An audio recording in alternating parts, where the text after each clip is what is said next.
Canaan dog Howls at birthday gift for 8-year-old. What was inside could have ended in tragedy. What happened next will shock you. A retired police dog's desperate howl saved an innocent child from unimaginable horror. This story that you're about to listen will leave you speechless.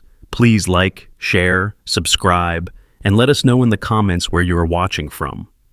The morning sun painted golden streaks across the Martinez family's backyard as 8-year-old Emma bounced excitedly between the colorful balloons tied to every chair. Her dark curls caught the light as she spun in her new birthday dress, a bright yellow sundress that made her look like a little sunflower dancing in the breeze. "Mom, when can I open the presents?" Emma called out, her voice carrying that special kind of joy that only comes on birthdays. The smell of chocolate cake drifted from the kitchen window, mixing with the sweet scent of blooming roses that lined their white picket fence. Sarah Martinez wiped frosting from her hands with a kitchen towel, smiling at her daughter's enthusiasm. "Patience, sweetheart. Your dad's still setting up the games, and Grandma Rosa will be here any minute." From his spot on the back porch, a massive German shepherd named Rex lifted his grizzled head. His amber eyes tracked Emma's every movement with the protective instinct that had made him legendary during his 7 years with the canine unit. 3 years into retirement, Rex still carried himself with the quiet dignity of a warrior, though his muzzle had grown gray and his joints moved a little slower these days.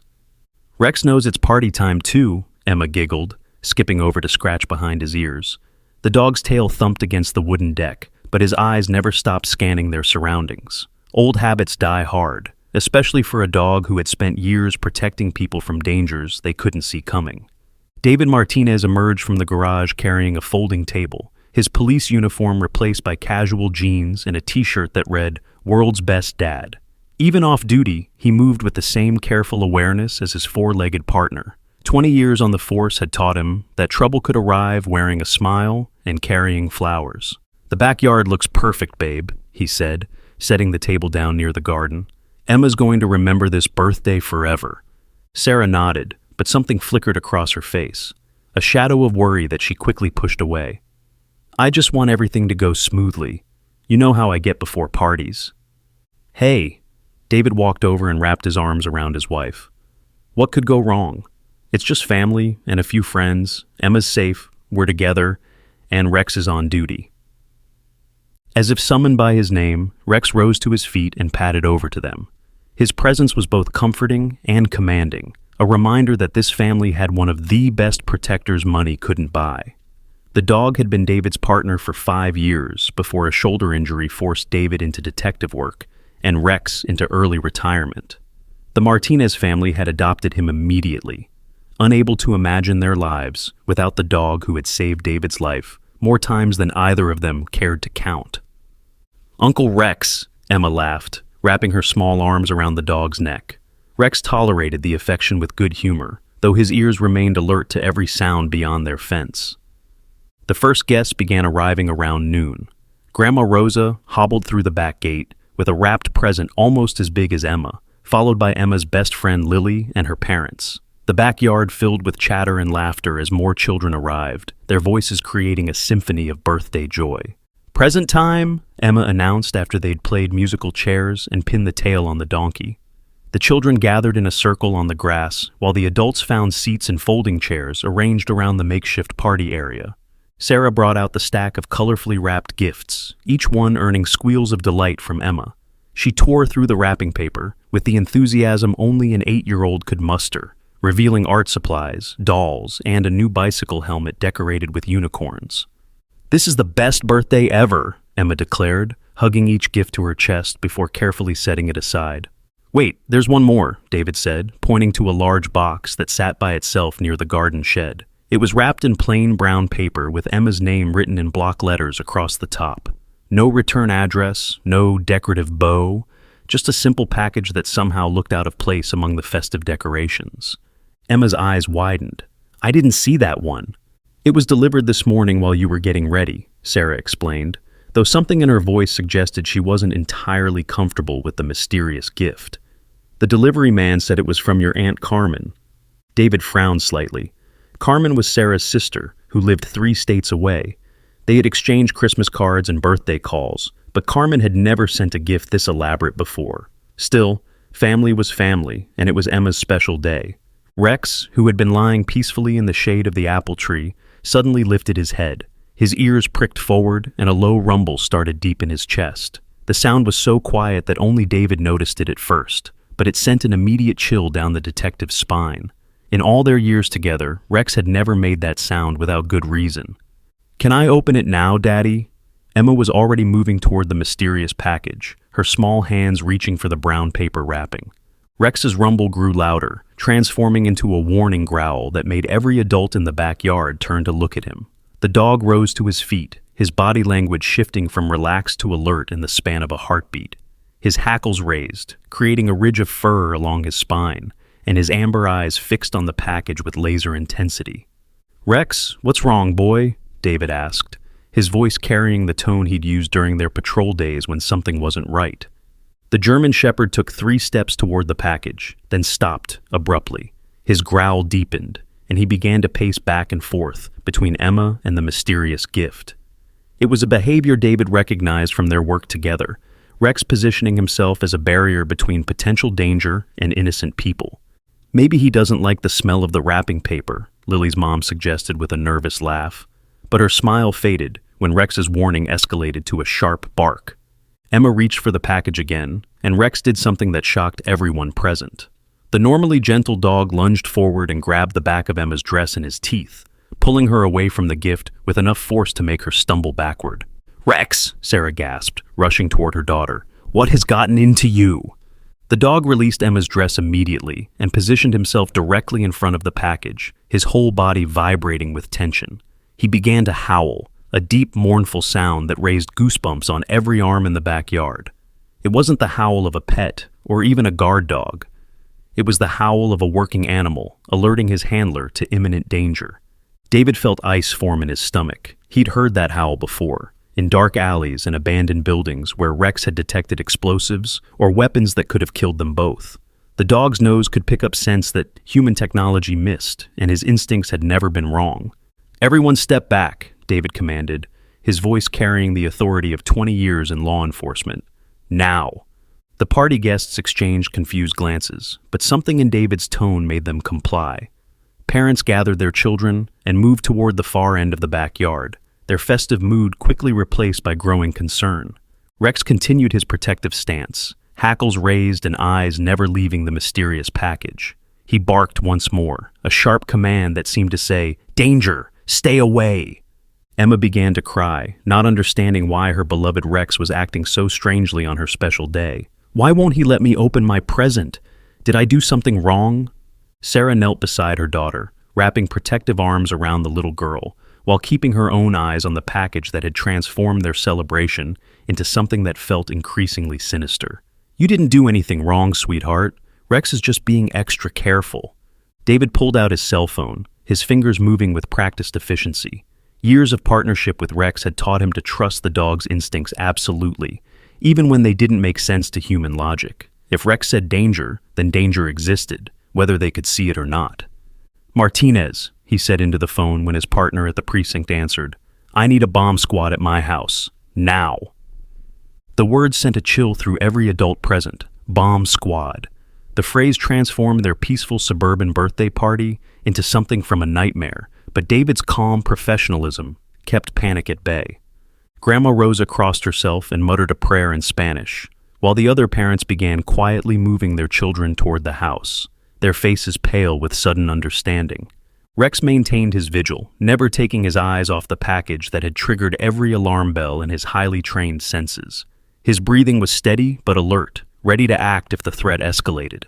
This was the dog who had saved David's life in a warehouse full of methamphetamine and explosives 2 years ago.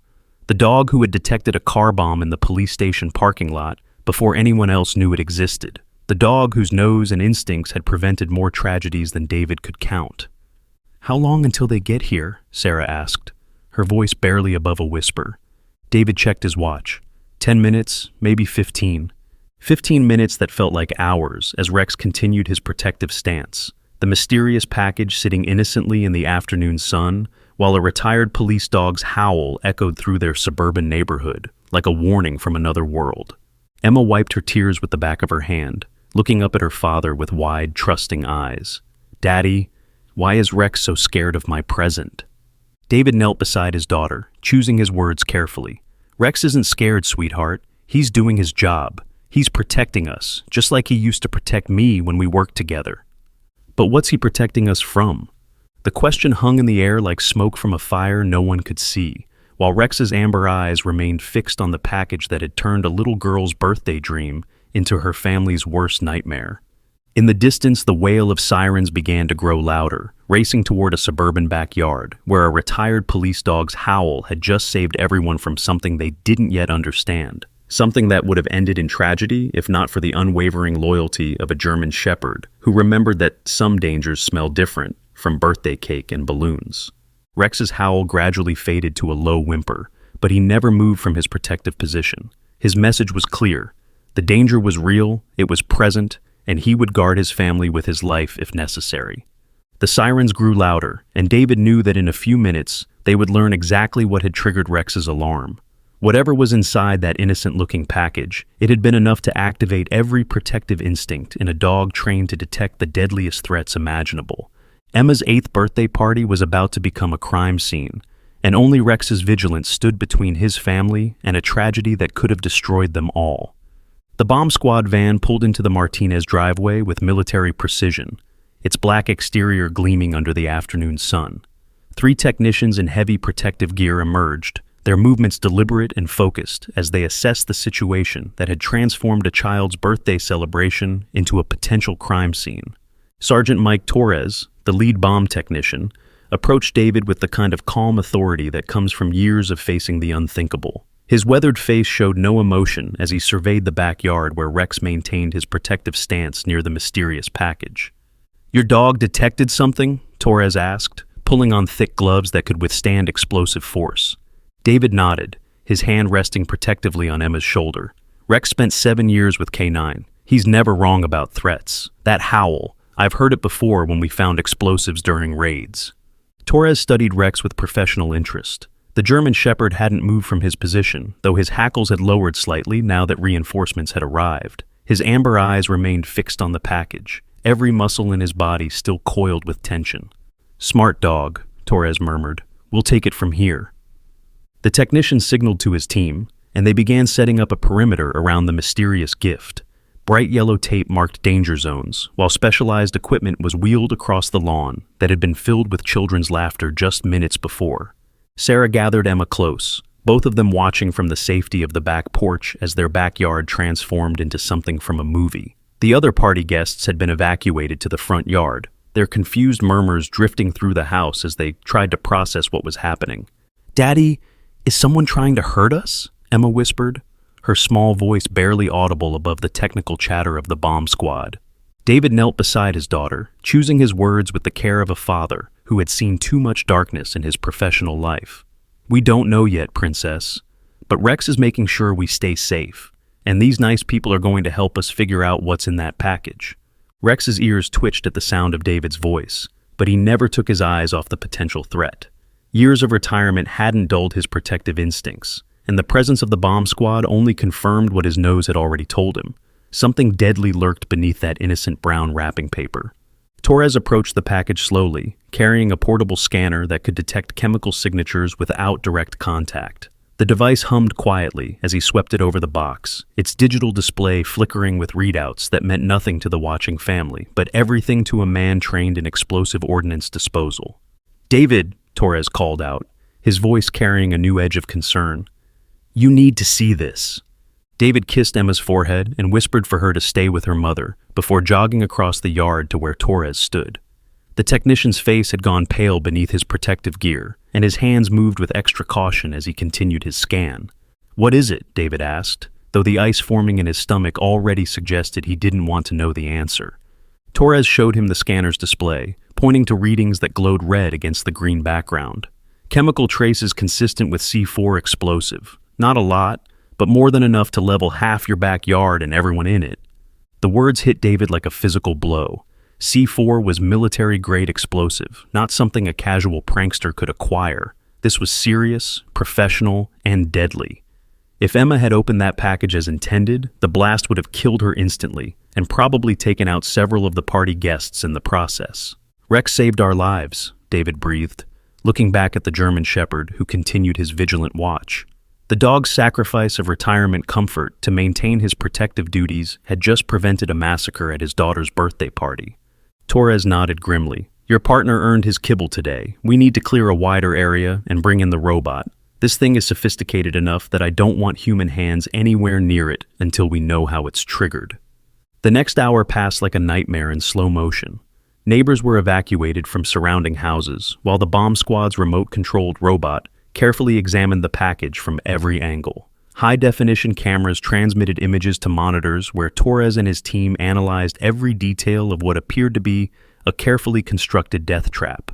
Emma sat on the front porch steps, her yellow birthday dress now wrinkled and grass-stained, watching as her special day transformed into something she would remember for all the wrong reasons.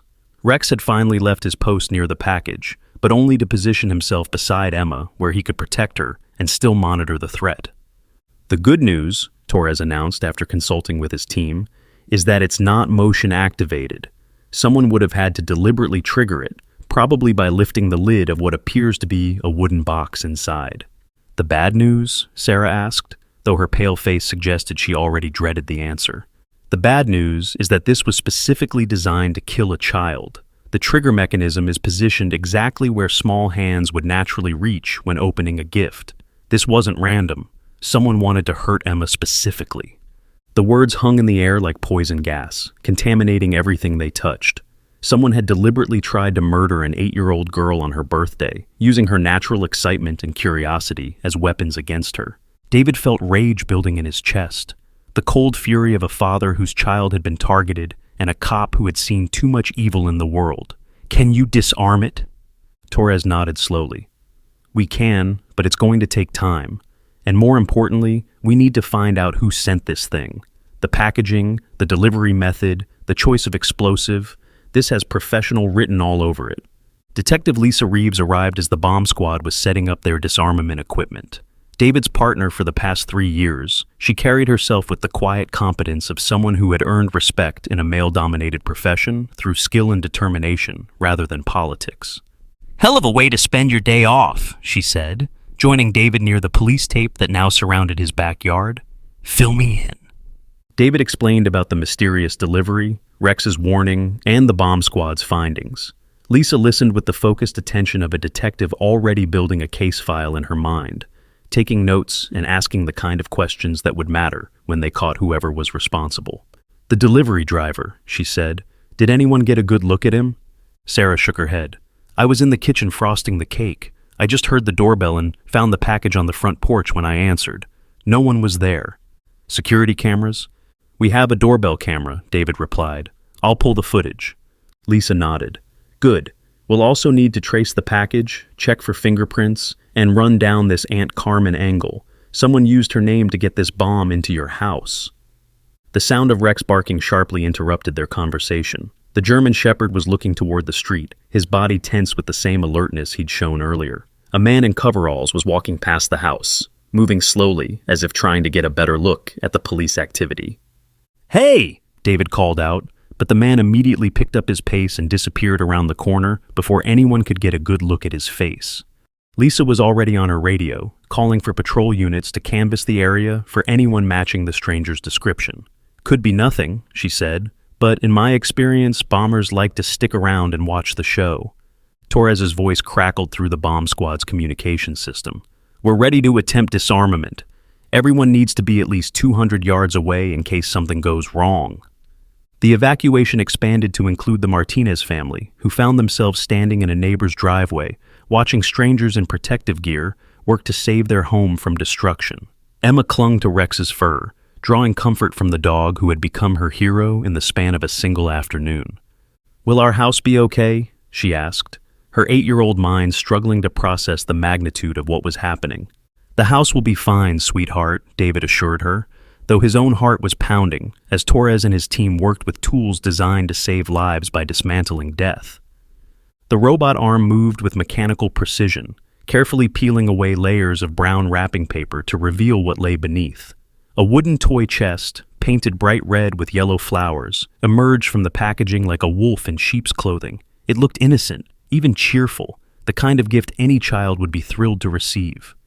"There's the trigger," Torres's voice came through the radio. "Pressure plate under the lid. The moment she lifted it to see what was inside, boom!" Sarah made a sound that was half sob, half gasp, imagining her daughter's excited face in the instant before the explosion would have torn her apart. The visual was so horrific that she had to turn away, unable to watch the robot work to dismantle the device that had been designed to murder her child. Rex whimpered softly and pressed closer to Emma, as if sensing her mother's distress. The dog's presence provided an anchor of stability in a world that had suddenly become unpredictable and dangerous. "Almost there," Torres announced. "I can see the explosive charge now. Definitely C4, professionally placed. Whoever built this knew what they were doing." The minutes stretched like hours as the bomb squad's robot carefully separated the explosive components from their trigger mechanism. Each movement was calculated to avoid the kind of mistake that could still level half the block, despite their precautions. "Clear," Torres finally shouted. "Bomb is neutralized. Scene is safe." A collective sigh of relief went up from the gathered crowd of neighbors, police officers, and family members who had been holding their breath. Emma clapped her hands together, not fully understanding the danger they'd all just escaped, but sensing that the bad thing was over. Rex's tail wagged for the first time since the package had arrived, his canine instincts telling him that the threat had passed. The German Shepherd had done his job, protected his family, and earned every treat he would receive for the rest of his life. Torres emerged from the backyard carrying the disarmed components in a specialized containment case. His face was grim as he approached David and Lisa, the kind of expression that suggested the worst was yet to come. "We need to talk," he said quietly. "What I found in there, this wasn't some random psychopath with a grudge. This was professional work. Military precision. Someone with serious training and serious resources wanted your daughter dead." David felt the world tilt slightly on its axis. Bad enough that someone had tried to kill Emma, but the suggestion that it was a professional hit raised questions that chilled him to the bone. Who would want to murder an 8-year-old girl? And why? Lisa was already thinking like a detective, her mind racing through possibilities and connections. "We need to look at your cases, David. Anyone you put away who might have family or friends willing to go this far for revenge?" "I've been thinking about that," David replied. "But targeting Emma? That's not how career criminals usually operate. They come after the cop directly, not as family." Torres shook his head. "This wasn't about sending a message or getting revenge. This was about killing a specific child on a specific day. The placement of the explosive, the trigger mechanism, the choice of packaging, everything was designed to ensure Emma would be the primary victim. The implications were staggering. Someone had studied Emma's habits, knew about her birthday party, understood exactly how an excited 8-year-old would react to a mysterious gift. This wasn't random violence. It was a targeted assassination attempt against a child. "We need to get Emma somewhere safe," Sarah said, her voice shaking with a combination of fear and fury. "If someone tried once, they might try again." Rex seemed to agree, positioning himself between Emma and the street, as if expecting another threat to materialize at any moment. The dog's protective instincts were in full overdrive, and David suspected it would be weeks before Rex relaxed enough to let Emma out of his sight. Lisa was already coordinating with dispatch, arranging for protective surveillance and beginning the investigation that would consume the next several days. The bomb components would be analyzed for fingerprints, chemical signatures, and manufacturing markers that might lead to their source. "The delivery method bothers me," she said, reviewing her notes. "Professional bombers usually use mail or courier services for better tracking. Hand delivery suggests someone local, someone who knows your routine well enough to time it perfectly." David nodded, his cop instincts finally kicking in despite his emotional turmoil. Emma's party was scheduled for noon.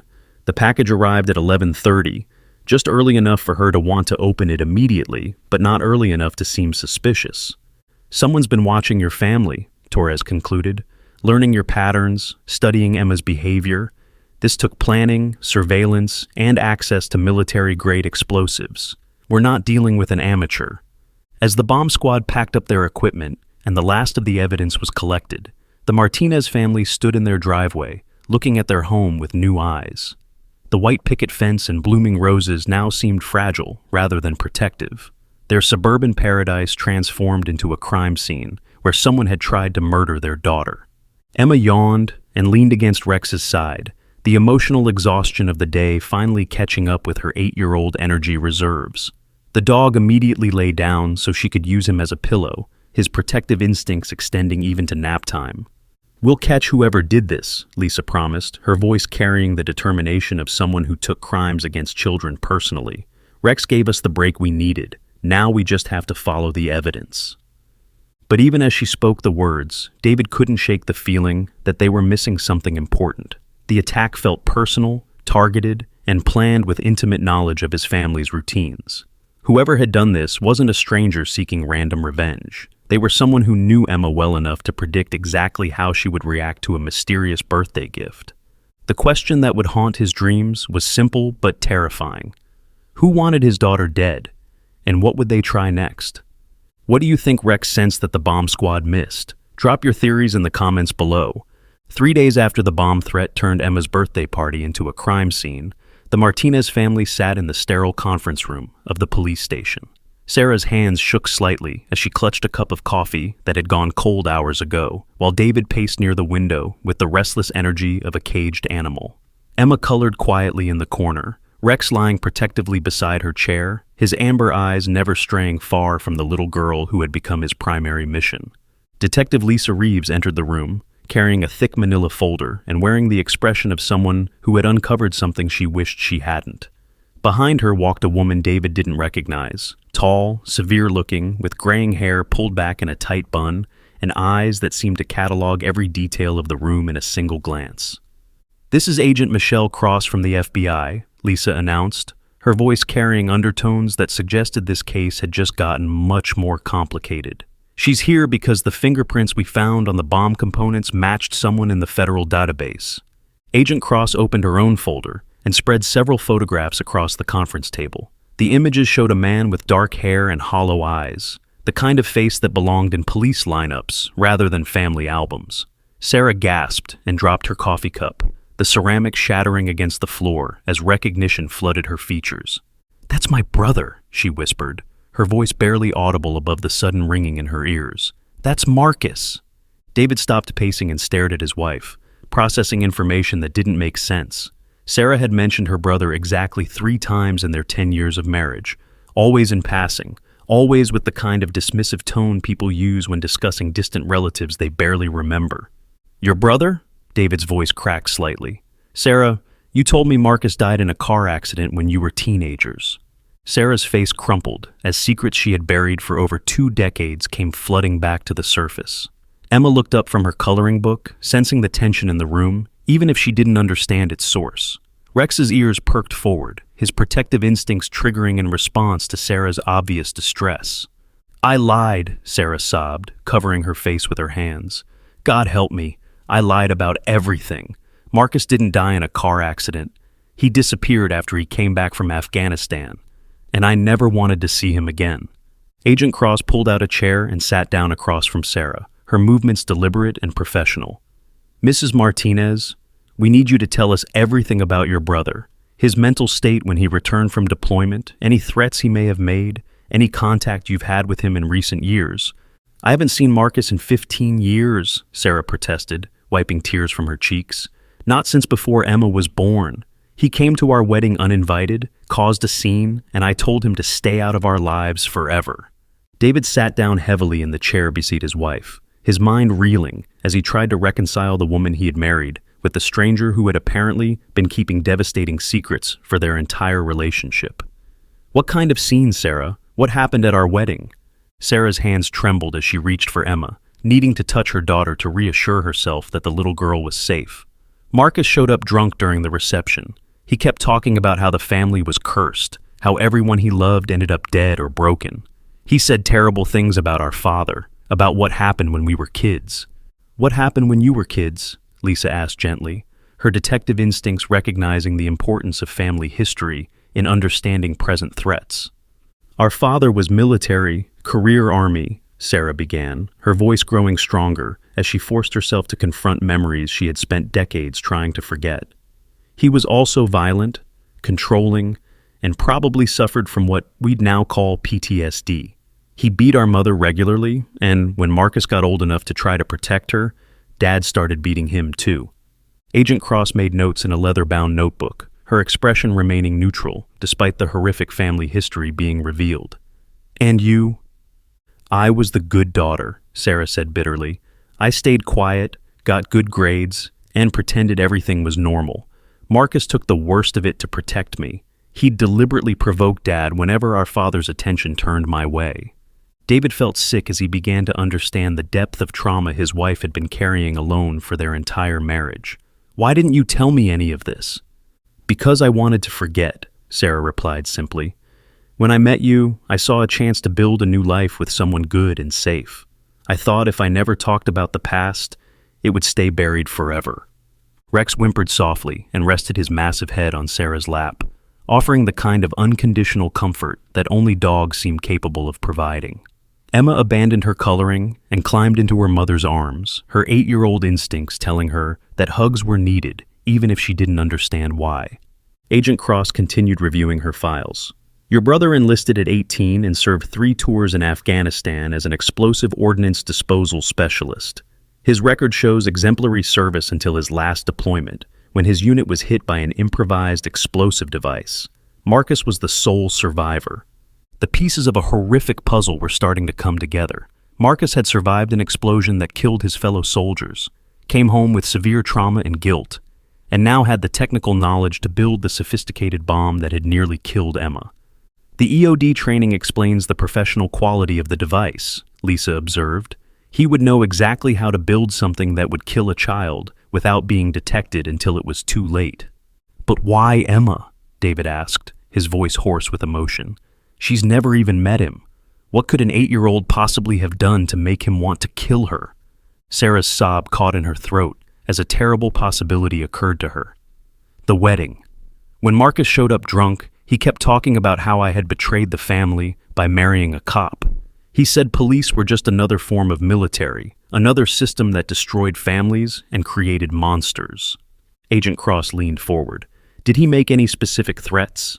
"He said that anyone who chose to build a family with violence would see that family destroyed by violence," Sarah recalled, her voice breaking.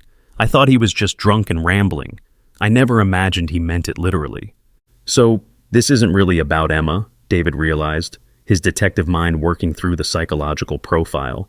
"She's just the weapon he's using to destroy our family. He wants me to suffer the way he suffered, wants to take away what I love most." Rex's head snapped up suddenly, his ears rotating toward the conference room door. The German Shepherd rose to his feet and moved to position himself between the Martinez family and the entrance, his body language shifting to high alert. "What is it, boy?" David asked, recognizing the dog's warning posture from their years as partners. A soft knock on the door was followed by a young police officer entering with an apologetic expression. "Detective Reeves, there's a man at the front desk asking about the Martinez case. Says he has information about the bombing attempt." Lisa and Agent Cross exchanged glances. "Description? Mid-40s, dark hair, military bearing. Says his name is Marcus Webb, and he wants to turn himself in." The silence in the conference room was deafening. Sarah's face went white as she processed the fact that her brother, the man who had just tried to murder her daughter, was standing in the police station lobby, voluntarily surrendering himself. "That's impossible," Sarah whispered. "Marcus would never turn himself in. He's too proud, too stubborn." David was already moving toward the door, his hand instinctively reaching for the service weapon he wasn't carrying. This could be a trap. He might be here to finish what he started. "Wait," Agent Cross commanded, her voice carrying federal authority. "If Marcus Webb wants to surrender, we do this by the book. Full security protocols, controlled environment." Rex followed David to the door, his protective instincts in overdrive. The dog's nose twitched as he scented the air beyond the conference room, processing information that his human companions couldn't access. "He's here," Rex's body language seemed to say. "The danger is here." Lisa was already coordinating with station security, while Agent Cross prepared for what could be either a peaceful surrender or an elaborate suicide mission. The fact that Marcus had the skills to build bombs meant he could just as easily be carrying one into the police station. "Sarah, I need you to take Emma and Rex to the secured area upstairs," David instructed. his voice carrying the calm authority he'd learned during 20 years of handling dangerous situations. "Whatever happens next, I don't want either of you anywhere near Marcus." But Sarah shook her head, surprising everyone in the room with her sudden resolve. "No, if my brother is here, if he really wants to surrender, then I need to face him. I need to understand why he tried to kill my daughter." "Absolutely not," David protested. "This man just tried to murder Emma with a bomb. I'm not letting you anywhere near him." "He's my brother," Sarah said firmly, standing up and gently transferring Emma to Rex's protective presence. "I know him better than anyone in this room. If there's a chance to end this without more violence, I have to try." Agent Cross studied Sarah with professional assessment. "You could be useful in the interrogation. Family connections sometimes break through psychological barriers that formal questioning can't penetrate." "Over my dead body," David said flatly. "I won't risk losing my wife and daughter to a madman with military explosives training." Rex seemed to sense the family conflict and moved to stand between David and Sarah, his amber eyes looking back and forth between them, as if trying to understand why his humans were arguing when danger was present.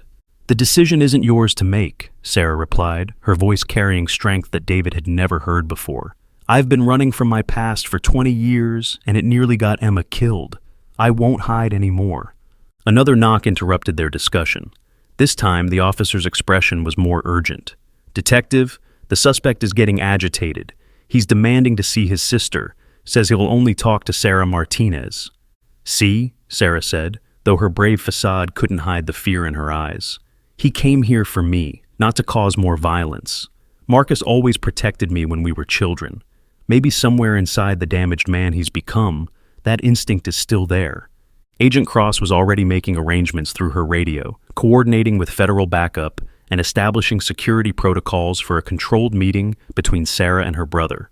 The situation was unprecedented. Family members of bombing suspects rarely volunteered to participate in their own interrogations. "If we do this," Agent Cross told Sarah, "it happens in a secured room with full surveillance and armed agents positioned for immediate response. You wear a wire, you follow my instructions exactly, and if I say abort, you get out immediately." "I understand," Sarah agreed, though her hands shook as she kissed Emma's forehead. "Baby, you stay here with Daddy and Rex, okay? Mommy needs to go talk to someone, but I'll be right back." Emma clung to her mother's neck. "Is it the bad man who wanted to hurt me?" "Yes, sweetheart, but he can't hurt you now. Rex won't let him, and neither will Daddy." Rex seemed to understand the gravity of the situation. He gently nudged Emma toward David, then looked up at Sarah with an expression that clearly communicated his reluctance to let her leave his protection. "Take care of my girls," Sarah whispered to the German shepherd, scratching behind his ears. "Both of them." As Sarah left the conference room with Agent Cross and Lisa, David sank into a chair and pulled Emma close. Rex positioned himself by the door, his body language indicating that he would guard this room with his life if necessary. "Daddy, why does the bad man want to hurt us?" Emma asked, her innocent question cutting through David's emotional turmoil like a knife. "Sometimes people get so hurt inside that they forget how to love," David explained, choosing his words carefully. "Your Uncle Marcus got hurt a long time ago, and instead of getting help, he let the hurt turn into anger. But why me? I never hurt him." David struggled to find an age-appropriate explanation for psychological warfare and trauma-driven revenge. "You didn't do anything wrong, Princess. Sometimes when people are very sick in their minds, they make bad choices that don't make sense to healthy people." Rex's ears twitched as voices carried down the hallway. Muffled conversations between agents and officers preparing for what could be either a breakthrough or a disaster. The German shepherd's presence provided an anchor of stability in a situation that felt increasingly surreal. Meanwhile, in another part of the building, Sarah faced the secured interrogation room where her brother waited. Through the one-way glass, she could see Marcus for the first time in 15 years, and the sight nearly broke her heart. The confident soldier she remembered had been replaced by a gaunt, hollow-eyed man who looked decades older than his actual age. His military posture remained, but everything else about him spoke of someone who had been broken by experiences too terrible to process. "He looks so small," Sarah whispered, remembering the strong older brother who had taken beatings to protect her from their father's rage. "Trauma changes people," Agent Cross replied, "sometimes beyond recognition. Are you sure you're ready for this?" Sarah nodded, though her courage wavered as she watched Marcus pace the small room like a caged animal. This was the man who had tried to murder her daughter, but he was also the boy who had hidden her under his bed when their father came home drunk and violent. "Let's get this over with," she said, stepping toward a confrontation that would either provide answers or destroy what remained of her family forever. Back in the conference room, Rex suddenly lifted his head and released a low whine, his amber eyes fixed on the wall that separated them from the interrogation area, and his body tensed as if he could sense the emotional storm about to break in another part of the building. David felt it too, the electric tension that filled the air before lightning struck. Whatever happened in the next few minutes would determine whether the Martinez family survived this nightmare intact, or whether Marcus's twisted need for revenge would claim more victims before the day was over. Who do you think Marcus really came to the station to see, and what's his real plan? Share your thoughts below. Sarah's hand trembled as she reached for the door handle of the interrogation room. Through the reinforced glass, she could see Marcus sitting at a metal table, his fingers drumming a nervous rhythm that she recognized from their childhood. It was the same pattern he'd tapped against his bedroom wall when their father's shouting grew too loud, a silent code that meant, "Stay hidden until it's safe."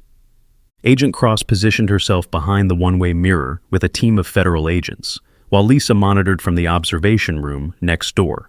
David had insisted on watching from the conference room's closed-circuit feed, unable to bear the thought of being any farther from his wife when she faced the man who had tried to murder their daughter. "Remember," Agent Cross's voice crackled through Sarah's hidden microphone, "keep him talking, but don't provoke him. We need to understand his mental state and whether he's working alone." Sarah nodded and stepped into the room that smelled of industrial disinfectant and fear. Marcus looked up as she entered, and for a moment, the years fell away. She saw not the bomb-making terrorist who had targeted Emma, but the scared teenager who had taken their father's belt across his back so many times that permanent scars crisscrossed his shoulders like a roadmap of childhood trauma. "Hello, Marcus," she said quietly, taking the seat across from him at the table that had been bolted to the floor as a safety precaution. "You look good, little sister," Marcus replied, his voice carrying the same gravelly tone she remembered, though now it was roughened by years of cigarettes and shouting. "Married life agrees with you. Motherhood, too." The casual mention of Emma sent ice through Sarah's veins, but she forced herself to remain calm. "Why are you here, Marcus? Why did you surrender yourself?" Marcus laughed, but there was no humor in the sound. "Surrender? Is that what they told you? I didn't surrender, Sarah. I came to finish a conversation we started 15 years ago at your wedding." "The conversation where you threatened my family?" "The conversation where I tried to warn you," Marcus corrected, his eyes taking on the intense focus that had always preceded one of his explosive outbursts. "I told you that building a life with a warrior would bring nothing but pain and death. I told you that cops and soldiers are the same breed of killer, just with different uniforms." Sarah studied her brother's face, looking for traces of the boy who had once read her bedtime stories and taught her to throw a baseball. "You tried to kill Emma. She's 8 years old, Marcus. She's innocent." "Innocent?" Marcus's voice rose slightly before he caught himself and forced it back to a conversational level. "There's no such thing as innocent in a warrior's family, Sarah.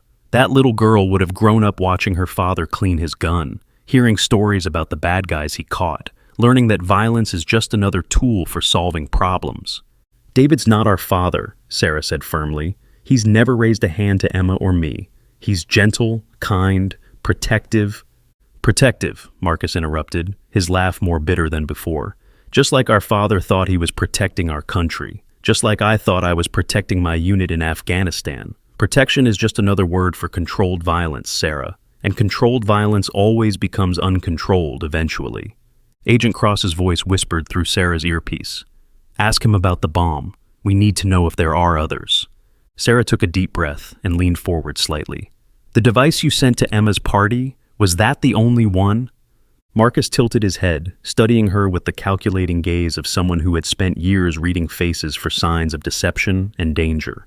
"Why would you think there was only one? I spent 3 years in Afghanistan learning that you never send a single bomb when you can send multiple devices with overlapping triggers." The blood drained from Sarah's face as the implications hit her. If Marcus had built more than one bomb, Emma could still be in danger. David could be in danger. Anyone connected to their family could be walking into a death trap at any moment. "Where are the others?" she asked, her voice barely above a whisper. "That depends," Marcus replied, his fingers resuming their childhood drumming pattern against the metal table. "Are you ready to listen to what I came here to tell you? Or are you just going to keep pretending that your perfect little family is built on something other than violence and lies?" In the observation room, Agent Cross was already coordinating with bomb disposal teams, ready to search every location connected to the Martinez family. The possibility of multiple devices turned this from a single incident into an ongoing terrorist threat that could claim dozens of lives. Meanwhile, Rex paced restlessly in the conference room, where David watched the interrogation feed with growing dread. The German Shepherd's protective instincts were in overdrive, sensing danger that his human companions couldn't yet quantify. Emma sat quietly in the corner, coloring a picture of a dog that looked remarkably like Rex, unaware that her uncle's confession had just raised the stakes exponentially. "Tell me what you came here to say," Sarah said, forcing herself to meet Marcus's intense gaze. "But first, tell me where the other bombs are. Whatever point you're trying to make, innocent people don't deserve to die for it." Marcus leaned back in his chair, a ghost of a smile playing at the corners of his mouth. "Innocent people. You keep using that word. Let me tell you about innocent people, Sarah. Innocent people are the kids I went to Afghanistan to protect. Innocent people are the soldiers in my unit who died because someone decided their lives were worth less than political objectives." "That's not David's fault," Sarah protested. "He's a detective, not a soldier. He investigates crimes and helps people." "With a gun," Marcus pointed out. "Always with a gun. And when words fail, what does your husband do, Sarah? He uses that gun to solve problems through violence, just like our father used his fists." Sarah felt tears building behind her eyes as she struggled to reconcile her brother's twisted logic with the reality of the man she'd married. "David has never what? Never killed anyone? Never pointed his weapon at another human being and pulled the trigger?" Marcus's voice grew softer, more dangerous. "I did my research, little sister. Your husband has 3 officer-involved shootings on his record. 3 times he decided that ending a life was the appropriate solution to a problem." The room fell silent except for the soft hum of the ventilation system and the distant sound of Marcus's fingers drumming their childhood code. Sarah realized she had never asked David about the darker aspects of his job, never wanted to know about the times when his work required him to make life-and-death decisions. "Those were justified shootings," she said, though the words felt hollow even as she spoke them. "David follows the law, protects people, just like our father followed military regulations when he beat our mother unconscious," Marcus interrupted. "Just like I followed orders when I dismantled bombs that killed children in villages where we had no business being. Following the law doesn't make violence righteous, Sarah. It just makes it legal." Agent Cross's voice crackled through the earpiece again. "Push him on the bomb locations. We're running out of time." Sarah wiped away a tear that had escaped despite her efforts to remain composed. "Marcus, please. If there are other devices, people could die. Children could die. You say you want to protect innocent people, but you're about to become the monster you claim to be fighting against." Marcus stopped drumming and placed his hands flat on the table, leaning toward his sister with an intensity that made her lean back involuntarily. "The monsters aren't the ones who refuse to participate in the system, Sarah. The monsters are the ones who build their happiness on a foundation of authorized violence and call it heroism." "What do you want from me?" Sarah asked desperately. "What would it take for you to tell me where the other bombs are?" "I want you to admit the truth," Marcus replied simply. "I want you to acknowledge that your husband is a killer, that your daughter will grow up learning that violence is normal, and that the life you've built is just another version of the nightmare we grew up in." Sarah stared at her brother, seeing clearly for the first time the depth of psychological damage that 20 years of guilt and trauma had inflicted. Marcus wasn't just angry about their childhood or David's profession. He was completely disconnected from reality, viewing the world through a lens so distorted by pain that he could no longer distinguish between protection and destruction. "You're wrong," she said quietly. "David isn't our father. Emma isn't growing up in fear, and you're not protecting anyone by building bombs and terrorizing children." Marcus's face hardened, and for a moment, Sarah saw their father's rage reflected in her brother's eyes. "Then you've learned nothing from what we survived. You've forgotten the lessons that should have saved you from repeating our family's mistakes." In the observation room, Agent Cross noticed something troubling in Marcus's body language. His posture had shifted from conversational to confrontational, his hands moving in ways that suggested he might be preparing for violence despite being in a secured room. "Something's wrong," she said into her radio. "He's escalating. Sarah needs to get out of there now." But before anyone could act on that warning, Marcus reached into his shirt pocket and pulled out what appeared to be a small electronic device. Sarah's eyes widened as she recognized the shape. It was identical to the trigger mechanism that had been found in Emma's birthday bomb. "Marcus, what are you doing?" she whispered, her voice barely audible over the sudden pounding of her heart. "I'm giving you one last chance to understand," Marcus replied, his thumb hovering over a button on the device. "This trigger is connected to devices placed at 3 locations: your house, Emma's school, and the daycare center where David's partner sends her kids. Press this button, and all 3 explode simultaneously." Sarah felt the world spin around her as the magnitude of her brother's plan became clear. This wasn't just about revenge or making a point. Marcus had turned their family meeting into a hostage situation with dozens of potential victims. "You're bluffing," she said, though her voice shook with terror. "You wouldn't kill innocent children just to prove a point." "Wouldn't I?" Marcus asked, his thumb moving closer to the button.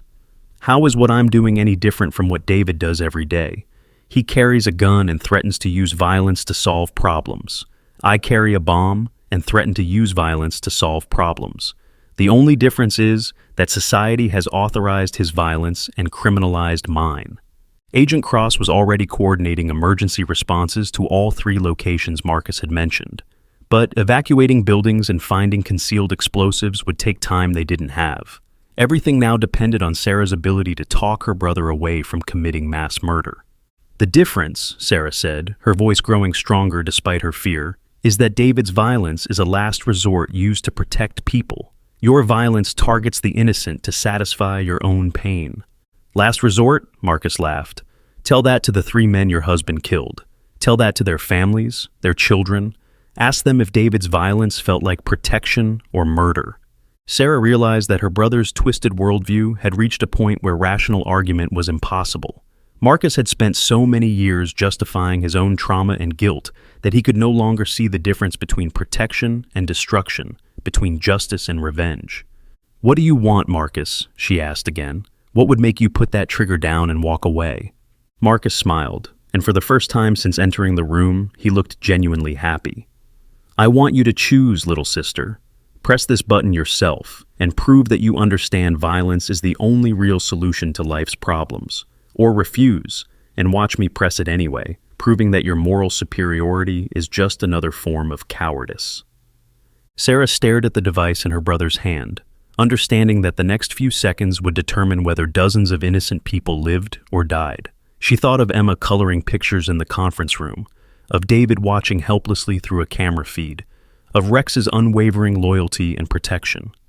"There's a third option," she said quietly, her voice carrying a strength she hadn't known she possessed. Marcus raised an eyebrow. "Which is?" "I choose to believe that somewhere inside the broken man you've become, my big brother still exists. The boy who protected me from our father's rage, who taught me that love was stronger than violence, who took beatings to keep me safe." Sarah slowly reached across the table, her hand moving toward the trigger device with deliberate calm. "I choose to trust that the Marcus who loved me is still in there, fighting against the monster that trauma created." Marcus's eyes widened as his sister's fingers touched the device, not to press the button, but to gently cover his hand with her own. "Sarah, don't—" "I love you, Marcus," she whispered.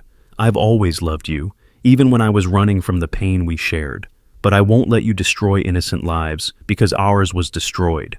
That's not protection, that's just spreading the poison that was given to us." For a moment, the interrogation room fell completely silent. Marcus stared at his sister's hand covering his own, his thumb still hovering over the button that would trigger multiple explosions across the city. Tears began to stream down his face as 20 years of buried emotion fought against the walls of anger and justification he had built around his heart. "I can't stop," he whispered. "The voices in my head, the guilt, the memories, I can't make them stop, Sarah. The only time they're quiet is when I'm planning something that will make other people hurt the way I hurt." Sarah squeezed his hand gently, her own tears flowing freely now. "Then let me help you make them stop a different way. Let me help you find peace without destroying the world around you. In the observation room, Agent Cross held her breath as she watched the most dangerous hostage negotiation of her career unfold between two siblings whose childhood trauma had led them down radically different paths. One had chosen to build a life despite the pain, while the other had chosen to spread that pain to anyone within reach. The next few seconds would determine which choice would prevail. Will Sarah's love be enough to save her brother and the innocent lives he's threatening? Comment your predictions. The silence in the interrogation room stretched like a taut wire ready to snap. Marcus's thumb trembled over the trigger button, while Sarah's hand remained gently placed over his, her touch the only thing standing between dozens of innocent lives and devastating explosions across the city. "I remember when you taught me to ride a bike," Sarah whispered, her voice barely audible but carrying across the small room like a prayer. "You ran behind me for 3 blocks, holding the seat so I wouldn't fall. When you finally let go, and I realized I was riding on my own, you were crying because you were so proud." Marcus's breathing became ragged, as memories he had buried beneath years of trauma began to surface. "That was before," he said, his voice cracking. "Before I learned that everything good gets destroyed eventually." "No," Sarah said firmly, tightening her grip on his hand. "That was the real you, Marcus. The boy who protected me, who loved me, who believed in something better than the violence we grew up with. That person is still in there, fighting to get out." Agent Cross watched from the observation room, her finger hovering over the radio that would send SWAT teams crashing through the door if the situation deteriorated further. Every instinct screamed at her to end this standoff with overwhelming force, but she had seen enough hostage situations to know that sometimes love could accomplish what bullets never could. Rex paced frantically in the conference room, his protective instincts in overdrive as he sensed danger emanating from somewhere beyond his ability to reach. David held Emma close, both of them watching the live feed as Sarah risked her life to save not just her brother, but everyone Marcus's twisted plan threatened to destroy. "Why won't Rex calm down?" Emma asked, looking up at her father with worry in her 8-year-old eyes. "He knows Mommy's in a dangerous place," David explained, his voice tight with the effort of remaining calm for his daughter's sake. "Rex wants to protect her, but he can't reach her right now." Emma slipped down from her father's lap and walked over to Rex, wrapping her small arms around the German Shepherd's neck. "It's okay, Rex. Mommy's strong. She'll come back to us." The dog whimpered and licked Emma's face, finding some comfort in the child's innocent faith, even as his instincts continued to scream warnings about threats he couldn't fight. Back in the interrogation room, Marcus's internal battle was reaching a breaking point. Tears streamed down his face as Sarah's words penetrated the armor of rage and justification he had built around his damaged heart. "I tried to save them," he whispered, his voice breaking completely. "My unit, the kids in the villages, everyone who got caught in the crossfire, but the bombs kept exploding, and people kept dying, and nothing I did ever made it stop." "You can make it stop now," Sarah said gently, "not by creating more explosions, but by choosing to break the cycle, by letting love win instead of letting trauma control you." Marcus looked down at the trigger device, his thumb still poised over the button that would bring his twisted plan to fruition. "They'll put me in prison for the rest of my life, or worse." "Maybe," Sarah acknowledged, "but prison is better than becoming the monster you've been fighting against. And I'll visit you, Marcus. I'll write letters, I'll bring pictures of Emma as she grows up. You don't have to be alone anymore." For the first time in 15 years, Marcus looked directly into his sister's eyes without anger or accusation.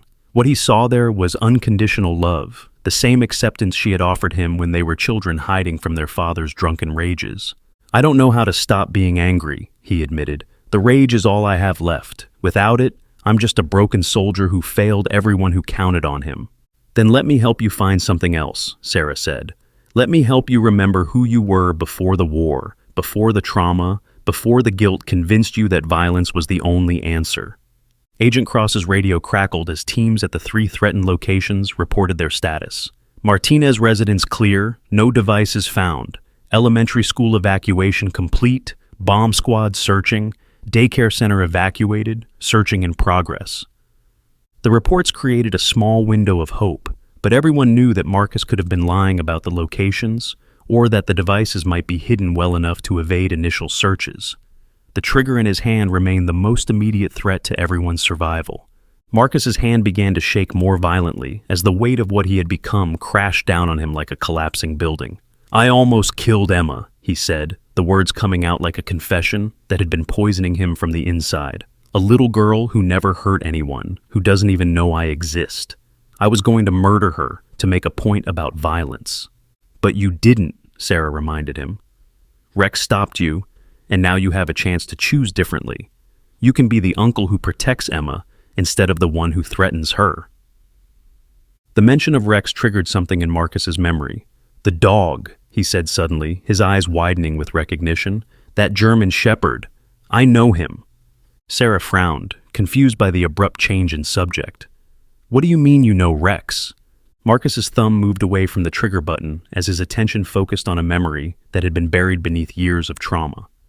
Operation Desert Shield, 20, Joint Task Force with local K9 units. There was a German shepherd with the same markings, same alertness.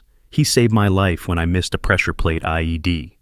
Agent Cross leaned forward, suddenly interested in this new development. If Marcus had a positive connection to Rex, it might provide the emotional anchor needed to pull him back from the brink of mass murder. "Rex was David's partner for 5 years, Sarah explained, seizing on anything that might help her brother reconnect with his humanity. "He's part of our family now, retired, but still protecting Emma every day. He's the one who detected your bomb at the birthday party." Marcus closed his eyes, and for a moment, the years fell away. He was back in Afghanistan, watching a German shepherd detect an explosive device that would have killed him and 3 other soldiers. The dog had saved their lives without hesitation, without judgment, simply because protecting people was what he was trained to do. "Dogs don't understand politics," Marcus said quietly. "They don't know about justified violence or military objectives. They just know when someone they love is in danger, and they act to protect them." "Just like you used to protect me," Sarah said, recognizing the breakthrough she had been hoping for. "Before the war changed you, before trauma convinced you that love wasn't enough, you were like Rex. You protected people because it was the right thing to do." Marcus opened his eyes and looked at the trigger device in his hand, as if seeing it clearly for the first time. The metal and plastic that had seemed so important moments before now looked like exactly what it was, a tool designed to spread death and suffering to innocent people. "I can't take back what I've done," he said, his voice heavy with the weight of regret. "I can't undo the bomb I sent to Emma's party, or the fear I've caused your family." "No," Sarah agreed, "but you can stop it from getting worse.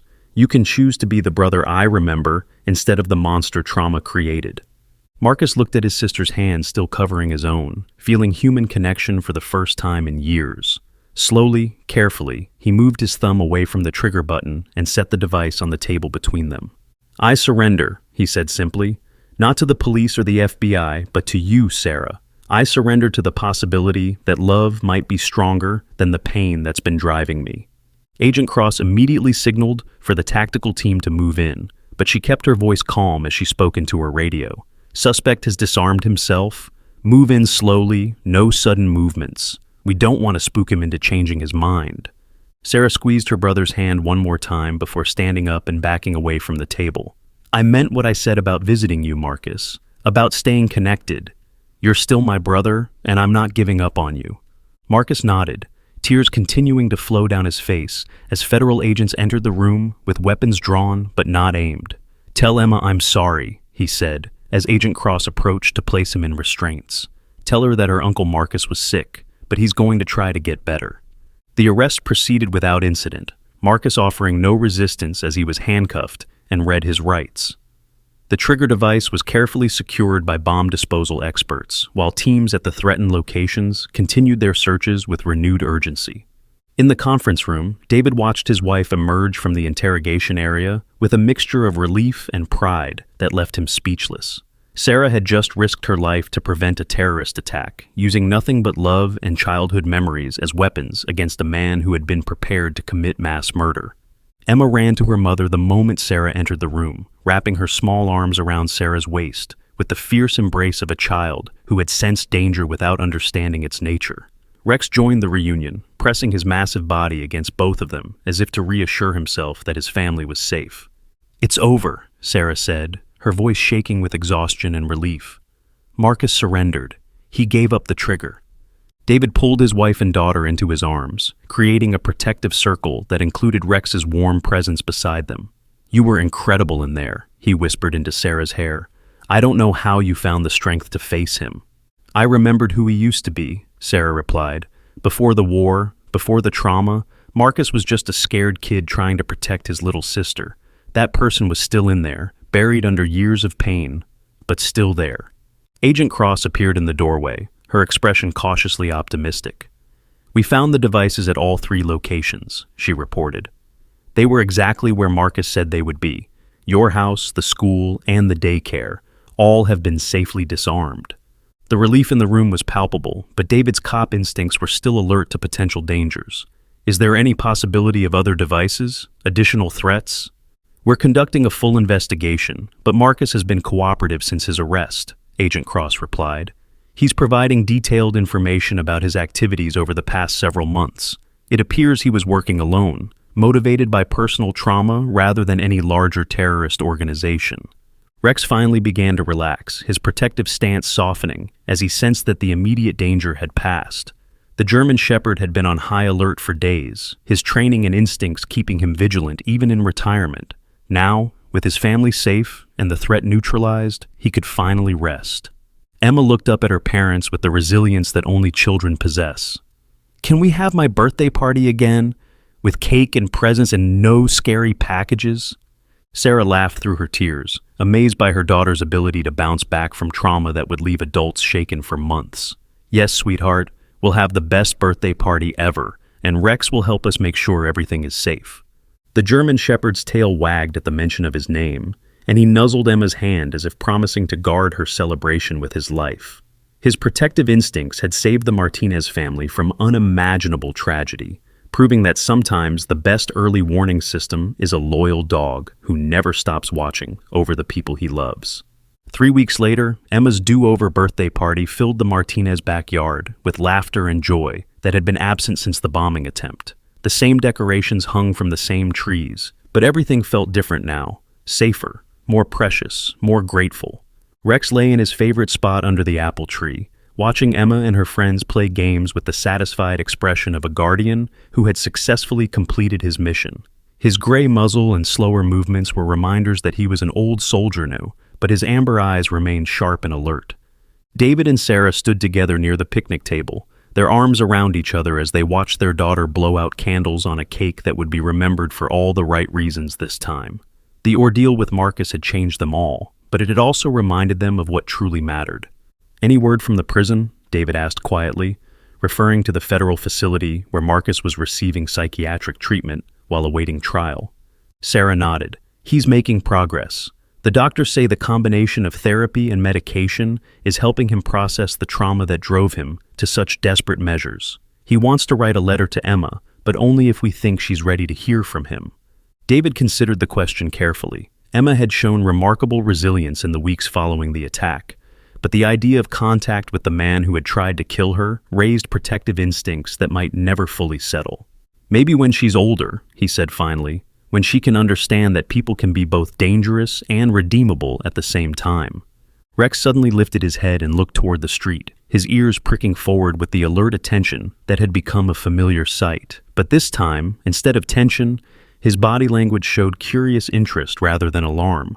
A mail truck was pulling up to their mailbox, and the driver waved cheerfully as he delivered the day's mail.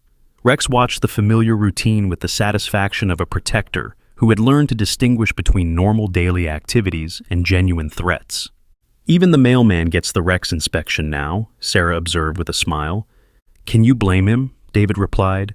"He's learned that threats can come disguised as innocent deliveries. Rex won't make that mistake again." Emma ran over to them, her face flushed with happiness and frosting. "This is the best birthday party ever," she declared, throwing her arms around both parents. "And Rex protected us from all the scary things." The German Shepherd's tail thumped against the ground at the mention of his name, and he rose to accept the enthusiastic hugs that Emma offered. His job was simple: protect the family, watch for threats, and ensure that birthdays stayed filled with joy instead of fear. As the afternoon sun began to set, Painting the backyard in golden light that matched Emma's laughter, the Martinez family gathered for the traditional birthday photo. Rex positioned himself protectively beside Emma's chair, his presence a reminder that some guardians are born with 4 legs and hearts bigger than their bodies. The photo would show a happy family, celebrating a special day, but it would also capture something deeper, the unbreakable bond between people and the animals who choose to love them unconditionally. Rex had saved them all, not just from a bomb, but from the fear that would have poisoned every celebration that followed. In the years to come, Emma would grow up knowing that she was protected by more than locks and alarms. She was protected by loyalty, love, and the unwavering dedication of a retired police dog who had made her safety his life's mission. And Rex, despite his graying muzzle and slower steps, would continue to watch over his family with the same vigilance that had made him a legend in the canine unit. Some jobs are too important to retire from, and protecting the people you love is the most important job of all. The Martinez family had learned that trauma could destroy, but love could heal, that violence could threaten, but vigilance could protect, and that sometimes the difference between tragedy and triumph is measured in the loyalty of a dog who never stops watching over the ones he loves. What would you have done in Sarah's place? Share your thoughts, and don't forget to like, subscribe, and comment below. We love hearing from you.